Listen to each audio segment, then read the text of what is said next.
Hello, good evening. আমি সুমিত ব্যানার্জি, শ্রীরামপুরেই থাকি। তো আমি এরিকসন গ্লোবাল সার্ভিসেস, ওখানে আমি অটোমেশন ইঞ্জিনিয়ার ম্যানেজার। তো এখানে আমার অলরেডি একটা ফ্ল্যাট আছে, সেটা হলো প্রয়াগে। তারপরেও আমি সঙ্গমে টাওয়ার 6-1D এই ফ্ল্যাটটা বুক করেছি।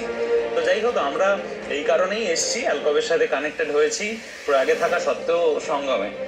তো আমাদের মেইন অ্যাট্রাকশন মানে অ্যালকবের এই নিউ কলকাতা প্রজেক্ট, এটা আপনারা জানেন। আমরা যেখানে এখন বসে আছি সেটা হলো আমাদের গঙ্গার একদম সামনে।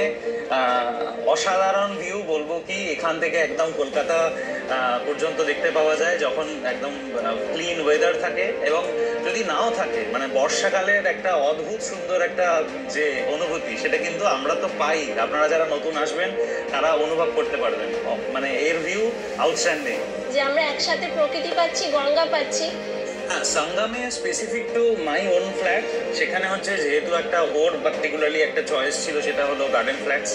তো এত বড় একটা কমপ্লেক্সের মধ্যে একটা নিজের ইন্ডিভিজুয়াল গার্ডেন, সেটা ছিল আমাদের একটা ইন্ডিভিজুয়াল চয়েস। বাট সেটাকে বাদ দিয়ে যদি আমি জেনারিক চয়েসে আসি, সেটার মধ্যে আসছে একটা বিশাল বড় পোডিয়াম। এটা একটা, আর এখানে বাকি যেগুলো যেমন অল ওভার মানে একটা ভালো কমপ্লেক্সে থাকে, যেটা সিকিউরিটি বলুন বা ফিচার বলতে ক্লাব হাউসের যে সমস্ত ফিচার্সগুলো আছে। আমি যদি এই গঙ্গার অ্যাক্সেসটাকে বলি, যদি মানে সবসময় আমরা তো মাঝে জানি সপ্তাহে 2 দিন করে যায়, ঠিক আছে, ফেরি সার্ভিসেস। তো সেইটা একটা ইউনিক একটা facility, awesome people they are having. So we are lucky to be here.